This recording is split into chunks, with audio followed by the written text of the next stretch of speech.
สบายดีเด้อพ่อแม่พี่น้องมาเข้าครัวนำกันเส้นเก่าเส้นเคยมื้อนี้ก็ได้ก็มื้อนี้ก็เฮ็ดคิดจังได๋บ่ไปเปิดตู้เย็นมื้อนี้ก็ไปซูเปอร์มาร์เก็ตมาเนาะก็ไปเปิดตู้เย็นว่าซั่นซะก็บ่ได้ตั้งใจจิเปิดดอกเปิดไปเอาแบบว่าอันเป็นพวกแบบว่าพวกผักจังซี่นะเอาออกมาจากตู้เย็นแล้วไปเห็นบรอกโคลีพี่น้อง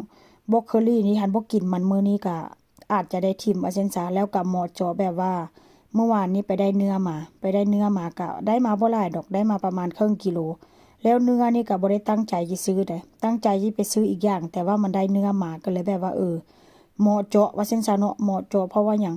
หันบ่ผัดนี่ก็คือสิได้ชิมว่าซั่นซะพี่น้อง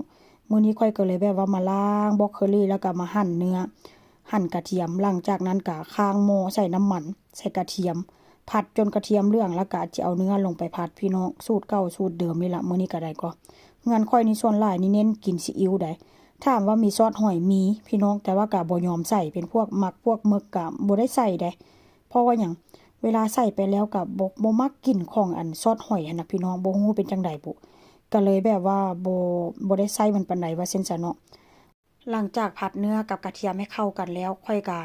จะมาปรุงรสเด้อพี่น้องมื้อนี้ก็ใส่ข่าน้อใส่ผงนัว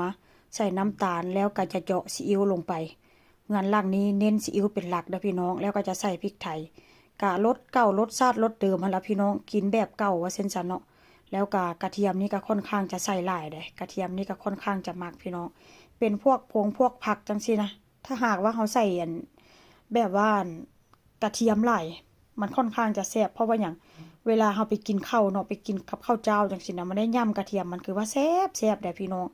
หลังจากนั้นค่อยก็จะใส่บรอกโคลีแล้วก็จะเติมน้ำลงไปประมาณนี้เด้อน้ำนี่ก็บ่ได้ใส่หลายพี่น้อง แต่ถ้าเป็นพวกผัดแบบอย่างซี้น่ะเนาะถ้ามีหากว่ามีต้นหอมปลอมมีต้นหอมปลอมกับต้นหอมบัวนี่ก็ค่อนข้างจะเข้ากันแต่ว่าหอมปลอมค่อยมีพี่น้องแต่ว่าหอมบัวนี่โอ้หาซื้อยากทางนี้นะบ่ค่อยเห็นว่าซั่นซะอันหรือว่าเป็นนำมันแพงที่บอกเขาเจ้าบ่เอามาขายนะพี่น้องต้นหอมบัวนะว่าซั่นซะเนาะค่อยก็เลยแบบว่าบ่ได้ใส่ก็บางเทื่อก็ไปซอกซื้ออยู่ได้แต่ว่ามันบ่ค่อยเห็นปานใดตามซูเปอร์มาร์เก็ตก็บ่ค่อยมีต้นหอมบัวคือบ้านเฮาหั้นก็เนาะ ที่แบบว่ามันมีหัวสีขาวๆอะนะแต่ว่ามันบ่ค่อยมีว่าซั่นจ้ะเนาะมันมีอยู่แต่ว่ามันมีแบบว่าต้นหอมญี่ปุ่นน่ะนะใหญ่ๆหั่นน่ะมันก็ใส่ร่วมกันบ่ได้พี่น้องข้อยคิดว่ามันคงสิบ่แซ่บข้อยก็เลยแบบว่าบ่ซื้อมาว่าซั่นจ้ะหลังจากผัดแล้วก็จะเป็นประมาณนี้เด้อพี่น้องค่อยอั่นก็จะผัดค่อนข้างดนเด้จนแบบว่าน้ำมันแห้งลงพู้นล่ะแล้วก็ปิดฝาหม้อไว้เพราะว่าหยังกะจะให้บรอกโคลีหั่นน่ะเนาะมันค่อนข้างอ่อนแล้วก็ค่อนข้างเปื่อยจักหน่อย เพราะว่าผัวกับลูกชายมักกินแบบนี้ หลังจากนั้นก็จะโรยหน้าด้วยผักชีเด้อพี่น้อง